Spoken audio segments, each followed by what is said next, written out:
Hi friend, मैं प्रतीक पुरोहित एक बार फिर से स्वागत करता हूं आप सभी का डिजिटल तैयारी के यूट्यूब चैनल पर।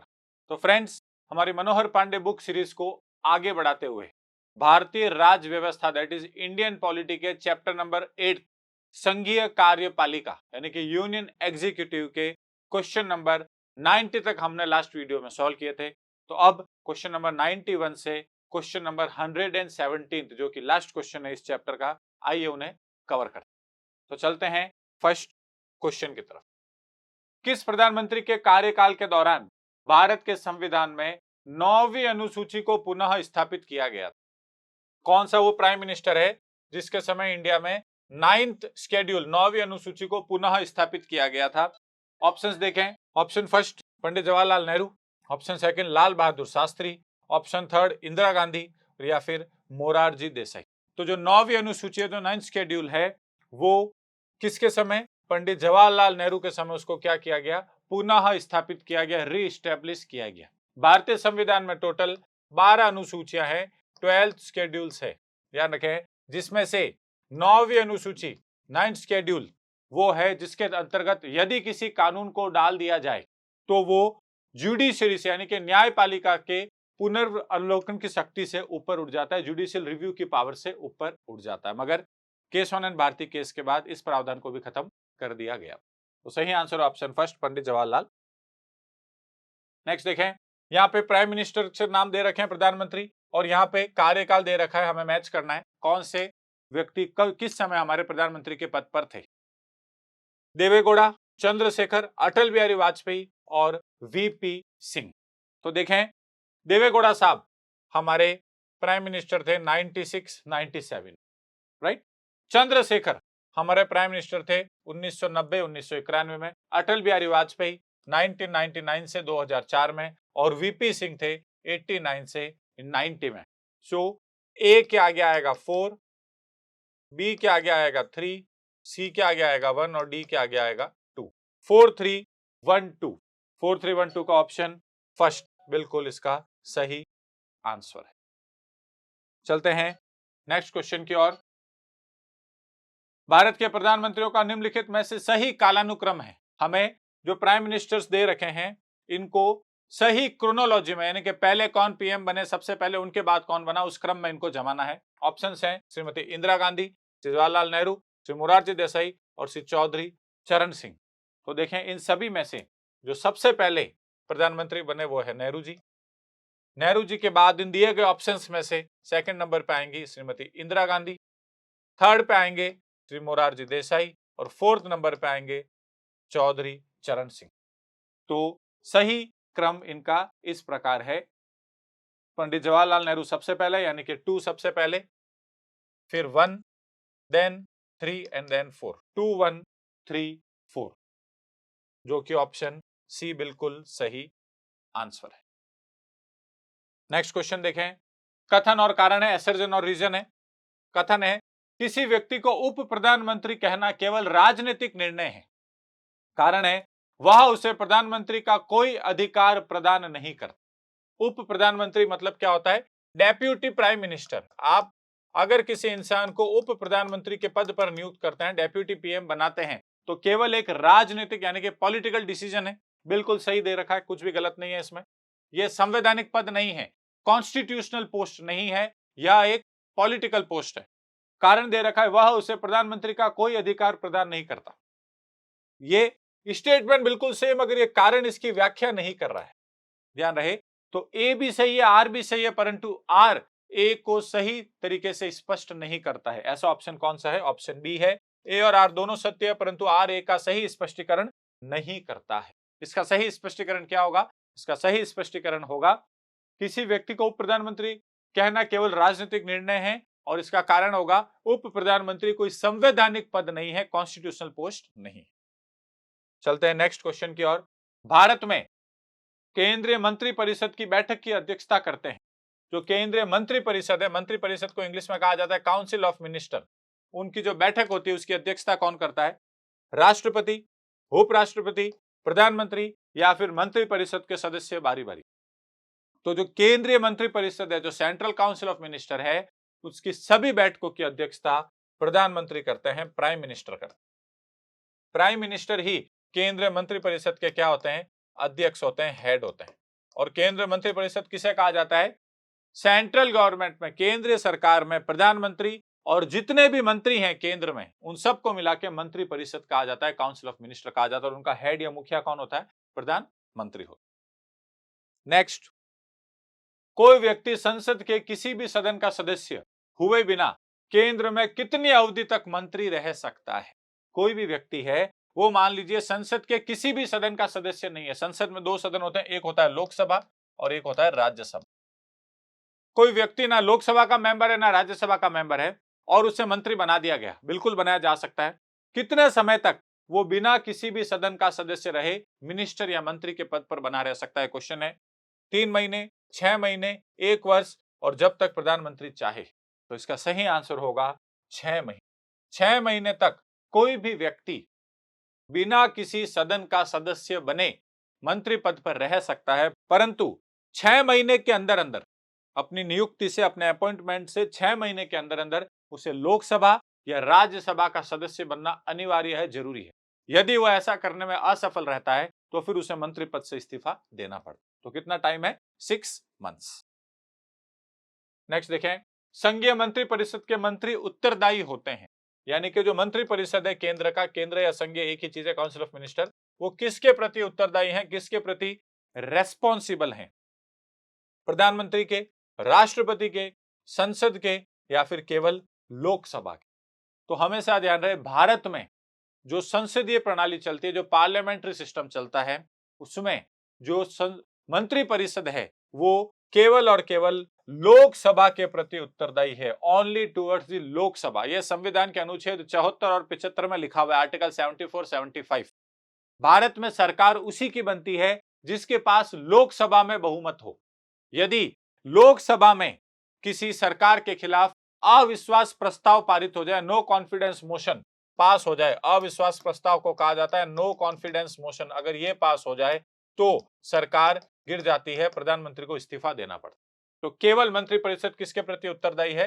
लोकसभा के प्रति, ना तो प्रधानमंत्री, ना राष्ट्रपति, ना ही संसद, केवल और केवल लोकसभा। चलिए नेक्स्ट, भारतीय संविधान के निम्नलिखित प्रावधानों में से कौन सा प्रावधान मंत्रिपरिषद की नियुक्ति तथा पदच्युति को विवेचित करता है?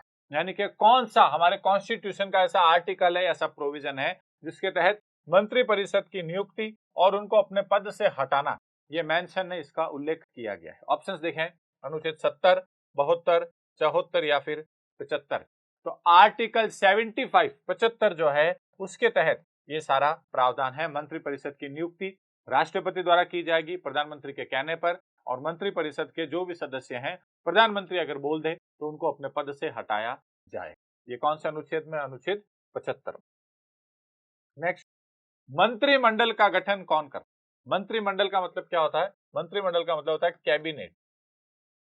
तो मंत्रिमंडल का गठन कौन करता है? मंत्रिपरिषद, केवल केंद्रीय मंत्रीगण, केंद्रीय तथा राज्य मंत्रीगण या फिर सभी मंत्री?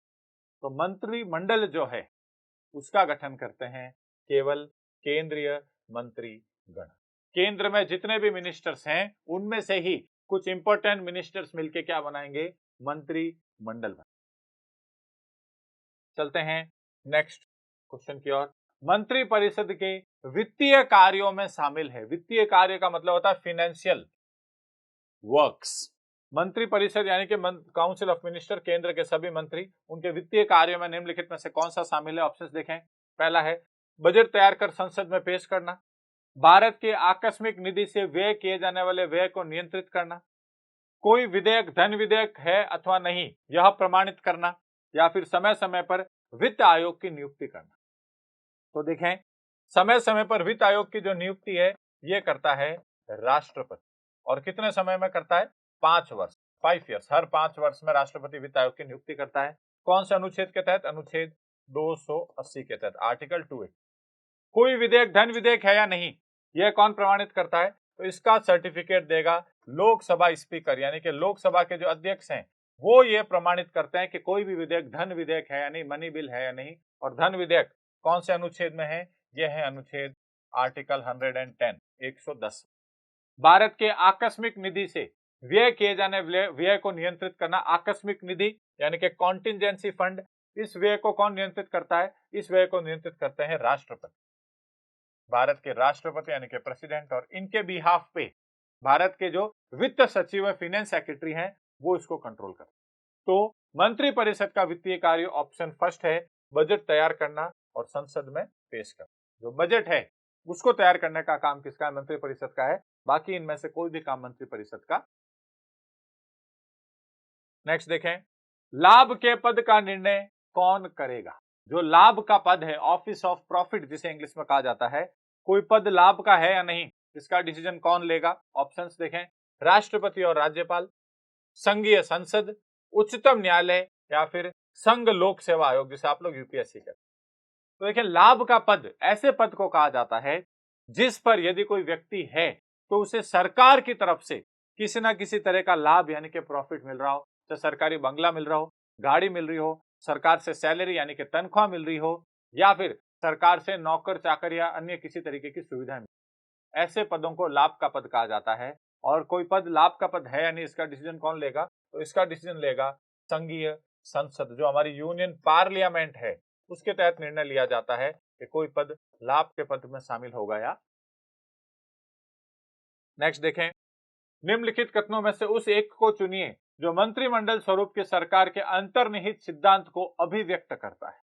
मंत्रिमंडल स्वरूप की जो सरकार है यानी कि कैबिनेट फॉर्म ऑफ गवर्नमेंट जो है, उसके अंतर्निहित सिद्धांत को अभिव्यक्त करता है। उसका सिद्धांत क्या, उसका प्रिंसिपल क्या है, वो हमें चूज करना। ऑप्शंस देखें, ऐसी सरकार के विरुद्ध आलोचना को कम से कम करने की व्यवस्था जिसके उत्तरदायित्व जटिल है तथा उन्हें सभी के संतोष के लिए निष्पादित करना कठिन है। बिल्कुल गलत है। सरकार की आलोचना को कम आप नहीं कर सकते हो, लोकतंत्र में गलत स्टेट। ऐसी सरकार के कामकाज में तेजी लाने की क्रियाविधि जिसके उत्तरदायित्व दिन प्रतिदिन बढ़ते जा रहे हैं। बिल्कुल गलत है। मंत्रिमंडल स्वरूप कोई काम में तेजी लाने के लिए नहीं है, एफिशिएंसी लाने के लिए। सरकार के जनता के प्रति सामूहिक उत्तरदायित्व को सुनिश्चित करने के लिए संसदीय लोकतंत्र की एक क्रियाविधि। बिल्कुल गलत है। सरकार जो है वो जनता के प्रति सामूहिक रूप से उत्तरदायी नहीं है, लोकसभा के प्रति है। चौथा, उस शासनाध्यक्ष के हाथों को मजबूत करने का एक साधन जिसका जनता पर नियंत्रण हासोन्मुख दशा में है। बिल्कुल सही है। देखें, होता क्या है, एक होती है मंत्री परिषद। मंत्री परिषद का मतलब होता है प्रधानमंत्री और केंद्र के सारे मंत्री, तो वो लगभग 50, 60, 70 जने होंगे। उस मंत्री परिषद में से कुछ महत्वपूर्ण जो मंत्री हैं, जैसे गृह मंत्री, वित्त मंत्री, रक्षा मंत्री, रेलवे मंत्री, प्रधानमंत्री तो ही है, उस छोटे ग्रुप को क्या कहा जाता है? मंत्रिमंडल कहा जाता है, कैबिनेट कहा जाता है। तो मंत्रिमंडल का काम क्या है? सरकार उस शासनाध्यक्ष के हाथों को मजबूत करने का एक साधन है, जिससे क्या होगा, कोई भी डिसीजन, अगर आपको इंपॉर्टेंट डिसीजन लेना हो, कोई महत्वपूर्ण निर्णय लेना हो, तो पहले कहां पे लिया जाता है? मंत्रिमंडल की बैठक में लिया जाता है, कैबिनेट मीटिंग में लिया जाता है। उसके बाद उसे मंत्री परिषद को बताया जाता है और फिर संसद के थ्रू पूरे देश की जनता को बताया जाता है। तो ऑप्शन फोर्थ बिल्कुल सही आंसर। नेक्स्ट देखें, भारत में संघीय मंत्री परिषद के सदस्यों की कुल संख्या किस से अधिक नहीं हो सकती? संघीय मंत्री परिषद का मतलब क्या हो गया? प्रधानमंत्री और सारे मंत्री, ऑल मिनिस्टर्स, इन सब की कुल संख्या अधिक से अधिक कितनी हो सकती है, वो पूछा गया है। कोई ना कोई लिमिट तो होगी, वरना हर व्यक्ति जो चुना गया है, इलेक्ट हुआ है, वो मंत्री बनना चाहेगा। तो देखें, संसद के सदस्यों की कुल संख्या का 10%, गलत है। संसद के सदस्यों की कुल संख्या का 15%, ये भी गलत है। लोकसभा के सदस्यों की कुल संख्या का 10%, ये भी गलत है। लोकसभा के सदस्यों की कुल संख्या का 15% बिल्कुल सही है। लोकसभा के जो भी जितने भी सदस्य हैं उनका टोटल का कितना परसेंट? 15%।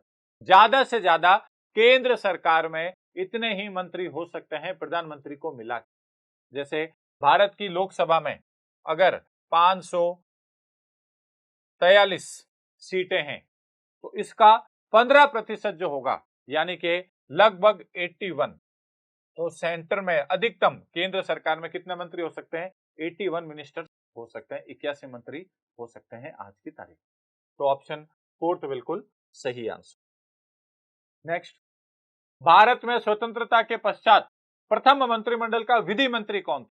स्वतंत्रता के बाद जो पहला कैबिनेट बना है जिसमें नेहरू जी हमारे प्रधानमंत्री जी थे, उनमें आपका पहले विधि मंत्री यानी कि first law minister of independent India पूछा गया है। स्वतंत्र भारत के पहले विधि मंत्री यानी कि लॉ मिनिस्टर। ऑप्शंस के एम मुंशी साहब, ये तो कोई मंत्री नहीं थे।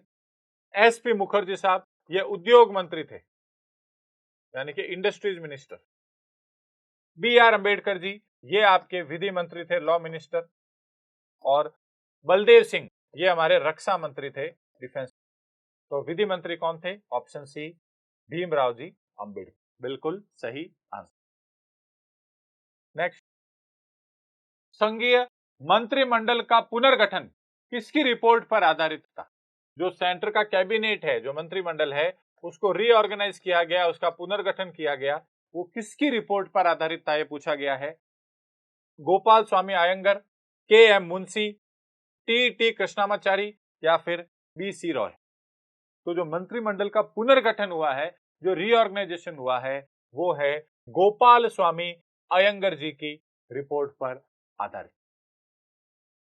नेक्स्ट क्वेश्चन देखें, कौन सा नेता नेहरू कैबिनेट में पहले गृह मंत्री तथा बाद में रक्षा मंत्री बना? से कौन से मिनिस्टर हैं जो पंडित नेहरू जी की जो कैबिनेट है, जो मंत्रिमंडल है, उसमें पहले तो थे गृह मंत्री यानी कि होम मिनिस्टर और बाद में बने रक्षा मंत्री यानी कि डिफेंस मिनिस्टर। ऑप्शंस देखें, प्रकाश चंद्र सेठी, रवि शंकर शुक्ल, कैलाश नाथ काटजू या फिर द्वारका नाथ मिश्रा। इसका सही आंसर है ऑप्शन सी कैलाश नाथ काटजू। तो कैलाश नाथ काटजू जी हैं, ये मध्य प्रदेश के फॉर्मर चीफ मिनिस्टर भी रह चुके हैं, मुख्यमंत्री रह चुके हैं। ये बंगाल तथा उड़ीसा के, बंगाल और उड़ीसा के गवर्नर भी रह चुके हैं, राज्यपाल। और ये नेहरू मंत्रिमंडल में पहले गृह मंत्री थे और बाद में क्या बन गए? रक्षा मंत्री। अब देख सकते हैं क्वेश्चन कहां पूछा गया है, एमपीपीसीएस के प्री में पूछा गया है, क्योंकि ये इनका मेन संबंध मध्य प्रदेश राज्य से ही। तो ऑप्शन सी बिल्कुल सही। नेक्स्ट देखें, केंद्रीय मंत्रिपरिषद के त्याग पत्र देने के उपरांत निम्नांकित में से कौन सी एक सही स्थिति नहीं है? अगर केंद्रीय मंत्रिपरिषद त्याग पत्र दे दे यानी कि रिजाइन कर दे, प्रधानमंत्री इस्तीफा दे दे, पूरा मंत्रिपरिषद त्याग पत्र दे दे, तो कौन सी स्थिति सही नहीं है? निम्नलिखित में से क्या नहीं होगा, यह हमें बताना है। पहला है, राष्ट्रपति शासन लागू हो जाएगा। राष्ट्रपति वैकल्पिक व्यवस्था बनने तक उन्हें बने रहने के लिए कहेंगे। वैकल्पिक व्यवस्था से अभिप्राय है कि यथासंभव शीघ्र नई सरकार के गठन हेतु आम चुनाव कराए जाए यानी कि लोकसभा के चुनाव कराए जाए। अपदस्थ मंत्रिपरिषद अपने पद पर नई सरकार बनने तक पदभार का निर्वाह करेगी।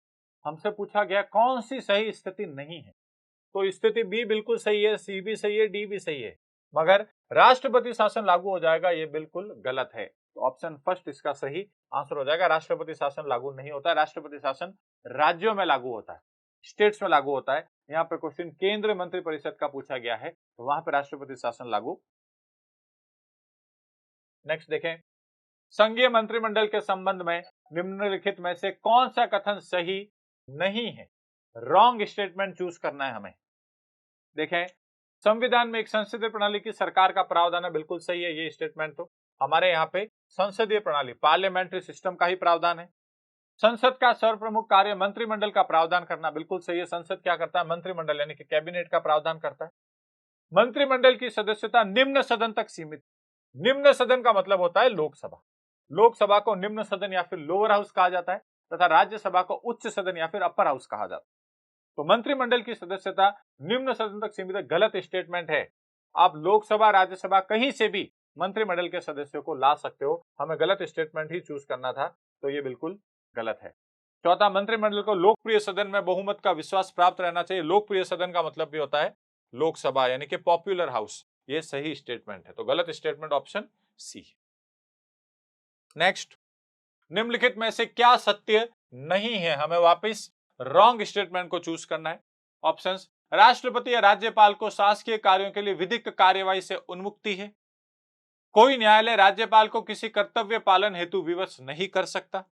एक को व्यक्तिगत कार्यों हेतु सिविल कार्यवाही लाने के लिए 2 मास की लिखित सूचना अवश्य देनी होगी। और चौथा, मंत्रियों द्वारा राष्ट्रपति या राज्यपाल को दी गई सलाह को जांचने हेतु न्यायालय अधिकृत। तो देखें, ये स्टेटमेंट तो सही है, विधिक कार्यवाही से इनको उन्मुक्ति, कोई भी लीगल एक्शन नहीं लिया जा सकता राष्ट्रपति या राज्यपाल पे, जो भी वह अपनी ऑफिशियल ड्यूटी में रह के कुछ भी अगर कर रहे हैं। कोई न्यायालय राज्यपाल को किसी कर्तव्य पालन हेतु विवश नहीं कर सकता, यह भी स्टेटमेंट सही है, हमें गलत चूज करना है। व्यक्तिगत कार्य हेतु सिविल कार्रवाई लाने के लिए 2 मास की लिखित सूचना बिल्कुल देनी होगी। राष्ट्रपति या राज्यपाल का कोई अगर व्यक्तिगत कार्य हेतु आपको कार्यवाही करनी है तो 2 महीने का उनको आपको लिखित सूचना देनी होगी। मंत्रियों द्वारा राष्ट्रपति राज्यपाल को दी गई सलाह को जांचें तो न्यायालय अधिकृत है, बिल्कुल गलत। जो सलाह दी है मंत्रियों ने राष्ट्रपति और राज्यपाल को, उसके लिए न्यायालय अधिकृत नहीं है, हमें गलत स्टेटमेंट चूज करना है, यही स्टेटमेंट गलत है, ऑप्शन। नेक्स्ट देखें, 2 कथन है, एक है कथन और एक है कारण, चूज करना है। तो देखें, पहला कथन, भारत में मंत्रिपरिषद संयुक्त रूप से लोकसभा और राज्यसभा दोनों के प्रति उत्तरदायी है। कारण दे रखा है, लोकसभा और राज्यसभा दोनों के सदस्य संघीय सरकार में मंत्री बनने की पात्रता रखते हैं। तो सबसे पहले कथन में आते हैं, भारत में मंत्रिपरिषद संयुक्त रूप से लोकसभा और राज्यसभा दोनों के प्रति उत्तरदायी है, गलत स्टेटमेंट। जो मंत्रिपरिषद है वो सिर्फ और सिर्फ किसके प्रति उत्तरदायी होता है? लोकसभा के प्रति। राज्यसभा का कोई लेना देना नहीं है मंत्रिपरिषद के उत्तरदायित्व से, तो कथन तो हो गया गलत। कारण देखें, या दूसरा स्टेटमेंट, लोकसभा और राज्यसभा दोनों के सदस्य संघीय सरकार में मंत्री बनने की पात्रता रखते हैं, बिल्कुल सही स्टेटमेंट है। मंत्री जो हैं वो लोकसभा के सदस्य भी हो सकते हैं और राज्यसभा के सदस्य भी हो सकते हैं। तो ए सही है, आर गलत। ऐसा कौन, सॉरी, ए गलत है, आर सही, ऐसा कौन सा ऑप्शन है? ए गलत है किंतु आर सही, ऑप्शन 4 है। तो option 4 will be the right answer. Next देखें, वापिस कथन और कारण पे ही है। कथन, मंत्री नीति बनाते हैं और लोक सेवक उनका क्रियान्वयन करते हैं, यह स्टेटमेंट है। संसदीय प्रणाली में मंत्रियों का उत्तरदायित्व का सिद्धांत कार्य करता है। तो देखें, मंत्री नीति बनाते हैं और लोक सेवक उनका क्रियान्वयन करते हैं, बिल्कुल सही स्टेटमेंट है, इसमें कुछ भी गलत नहीं है। जो नीति बनती है वो मिनिस्टर्स बनाते हैं और जो लोक सेवक हैं, जो पब्लिक सर्वेंट्स हैं, जो ऑफिसर्स जो होते हैं, जो अधिकारी हैं, वो उनको जमीन पर क्या करते हैं? क्रियान्वित करते हैं, इंप्लीमेंट करते हैं ग्राउंड लेवल। संसदीय प्रणाली में मंत्रियों का उत्तरदायित्व का सिद्धांत कार्य करता है, बिल्कुल सही है। जो संसदीय प्रणाली है उसमें उत्तरदायित्व किसका है? मंत्रियों का, मिनिस्टर्स का। मगर ये जो कारण है ये इस कथन की सही व्याख्या नहीं करता। ये भी सही है, ये भी सही है, परंतु ये इसको सही से एक्सप्लेन नहीं कर रहा है। तो ऐसा ऑप्शन क्या है? ए और आर दोनों सत्य है, परंतु आर ए का सही स्पष्टीकरण नहीं करता। ऑप्शन सेकंड सही हो जाएगा। दोनों खुद में सही स्टेटमेंट है मगर स्पष्टीकरण ये नहीं कर रहा। नेक्स्ट देखें, महान्यायवादी की नियुक्ति कौन करता है? महान्यायवादी को कहा जाता है अटॉर्नी जनरल। महान्यायवादी जो है वो भारत का सर्वोच्च विधि अधिकारी होता है, इंडिया का हाईएस्ट लॉ ऑफिसर होता है। उसकी नियुक्ति कौन करता है? राष्ट्रपति, प्रधानमंत्री, उपराष्ट्रपति या फिर सुप्रीम कोर्ट के मुख्य न्यायाधीश। तो सही आंसर होगा राष्ट्रपति। महान्यायवादी की नियुक्ति राष्ट्रपति द्वारा की जाती है। अनुच्छेद आर्टिकल है 76, अनुच्छेद 76 में महान्यायवादी के पद का प्रावधान है और ये देश के सर्वोच्च विधि अधिकारी होते हैं, हाईएस्ट लॉ ऑफिसर होते हैं भारत। नेक्स्ट, भारत के महान्यायवादी के संबंध में निम्नलिखित में से कौन सा कथन सही नहीं है? हमें रॉन्ग स्टेटमेंट को चूज करना है। देखें, वह मंत्रिमंडल का सदस्य नहीं है, उसे संसद के दोनों सदनों में बोलने का अधिकार है, उसे संसद में मत देने का अधिकार है, उपरोक्त में से कोई नहीं, यानी कि नन ऑफ द अबव। तो देखें, वह मंत्रिमंडल का सदस्य नहीं है, बिल्कुल सही है, ये स्टेटमेंट तो गलत नहीं है। मंत्रिमंडल का सदस्य नहीं होता है, महान्यायवादी कोई मंत्री नहीं है, ठीक है। उसे संसद के दोनों सदनों में बोलने का अधिकार है, बिल्कुल सही है। महान्यायवादी को लोकसभा में भी, राज्यसभा में भी भाग लेने का और बोलने का पूरा अधिकार है। उसे संसद में मत देने का अधिकार है, यानी कि वोट देने का। संसद के अंदर किसी मुद्दे पे अगर वोटिंग हो रही है तो महान्यायवादी वोट नहीं दे सकता है क्योंकि वो संसद का भाग नहीं है। तो यही स्टेटमेंट गलत हो जाएगा, हमें रॉन्ग स्टेटमेंट ही चूज करना था। स्टेटमेंट सी गलत हो जाएगा। उसे संसद में बैठने का, बोलने का पूरा अधिकार है मगर संसद में मत देने का या वोटिंग राइट बिल्कुल भी नहीं। तो ये स्टेटमेंट गलत। नेक्स्ट देखें, भारत के महान न्यायवादी के बारे में निम्नलिखित में से कौन सा कथन सही नहीं है? वापिस हमें रॉन्ग स्टेटमेंट ही चूज करना है अटॉर्नी जनरल के बारे में। महान्यायवादी को संसद के सदनों में बोलने का अधिकार होगा, ये बिल्कुल सही स्टेटमेंट है, अभी हम पीछे पढ़ के आए। महान्यायवादी को अपने कार्यालयीन कर्तव्यों के पालन में भारत के राज्य क्षेत्र में सभी न्यायालय में सुनवाई का अधिकार होगा। बिल्कुल सही है। सभी जितने भी कोर्ट है इंडिया में वहां पे उनको राइट टू हियरिंग होगा, सुनवाई का अधिकार होगा। उसमें वही अर्थताएं होनी चाहिए जो सर्वोच्च न्यायालय के न्यायाधीश बनने के लिए आवश्यक होती है। बिल्कुल सही है। वही व्यक्ति भारत का महान्यायवादी बन सकता है जो सुप्रीम कोर्ट के जज बनने के लायक हो। यानी कि सुप्रीम कोर्ट के न्यायाधीश बनने की जो योग्यताएं हैं वही भारत के महान्याय बनने के लिए भी योग्यताएं सेम है। और चौथा स्टेटमेंट है वह सरकार के लिए एक पूर्णकालिक परामर्शदाता है। बिल्कुल गलत स्टेटमेंट है। पूर्णकालिक नहीं है, ध्यान रखें, फुल टाइम नहीं है, पार्ट टाइम। के साथ साथ वो अपना खुद का कार्य भी कर सकता है। तो ऑप्शन 4 इसका सही आंसर होगा क्योंकि हमें गलत स्टेटमेंट चूज करना था। पूर्णकालिक परामर्शदाता नहीं है, पूर्णकालिक यानी कि फुल टाइम होता है, पार्ट टाइम। नेक्स्ट देखें, निम्नलिखित में से किसे संसद को संबोधित करने का अधिकार प्राप्त? संसद को संबोधित यानी कि कौन जो है वो पार्लियामेंट में जाके बोल सकता है, अपनी बात रख सकता है? भारत के महान्यायवादी, भारत के मुख्य चुनाव आयुक्त, भारत के मुख्य न्यायाधीश या फिर राष्ट्रीय सुरक्षा सलाहकार? तो संसद को संबोधित करने का अधिकार ना तो मुख्य चुनाव आयुक्त के पास है, चीफ इलेक्शन कमिश्नर, ना ही मुख्य न्यायाधीश के पास है, चीफ जस्टिस ऑफ इंडिया, ना ही राष्ट्रीय सुरक्षा सलाहकार के पास है, नेशनल सिक्योरिटी एडवाइजर। सिर्फ किसके पास है? वो है भारत के महान्यायवादी के पास, अटॉर्नी जनरल ऑफ इंडिया के पास ही। नेक्स्ट देखें, निम्नलिखित में से किसको अपने कर्तव्यों के पालन में भारत के राज्य क्षेत्र में सभी न्यायालयों में सुनवाई का अधिकार है? इंडिया में जितने भी न्यायालय हैं, जितने भी कोर्ट्स हैं, जहां उसके सुनवाई का अधिकार और राइट टू हियरिंग हो, वो कौन है? ऑप्शंस आपके सामने हैं। महाधिवक्ता, महान्यायवादी, अतिरिक्त महाधिवक्ता या फिर उपरोक्त में से कोई नहीं। तो भारत के राज्य क्षेत्र में भारत का जितना भी टेरिटरी है उसके अंदर जितने भी न्यायालय है, जितने भी कोर्ट है, वहां पे सुनवाई का अधिकार, राइट टू हियरिंग किसे है? भारत के महान्यायवादी को है, अटॉर्नी जनरल ऑफ इंडिया। और चलते हैं इस चैप्टर के लास्ट क्वेश्चन की ओर। भारत का महान्यायवादी, 4 स्टेटमेंट्स दे रखे हैं, कौन से कथन सही हैं? हमें राइट स्टेटमेंट्स को चूज करना है। पहला, लोकसभा की कार्यवाही में भाग लेता है। बिल्कुल सही स्टेटमेंट है, भाग लेते हैं। लोकसभा की किसी भी समिति का सदस्य हो सकते हैं। गलत है, समिति का सदस्य नहीं हो सकते।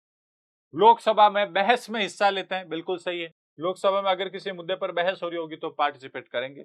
लोकसभा में मतदान कर सकते, गलत है, मतदान नहीं कर सकते। आप बैठ सकते हो, बोल सकते हो, अपनी बात रख सकते हो, परंतु ना तो मतदान कर सकते हो ना ही किसी समिति का भाग हो। तो कौन कौन से सही है? 1 और 3 हमसे सही पूछा है, 1 और 3, तो ऑप्शन 4 1 और 3 बिल्कुल सही आंसर हो। तो ये थे मनोहर पांडे बुक सीरीज के भारतीय राज्य व्यवस्था दैट इज इंडियन पॉलिटी के चैप्टर नंबर 8 संघीय कार्यपालिका यूनियन एग्जीक्यूटिव के क्वेश्चन नंबर 91 से क्वेश्चन नंबर 117 के डिटेल्ड सॉल्यूशंस। धन्यवाद, थैंक यू आप सभी। Please like, share, subscribe digital तैयारी।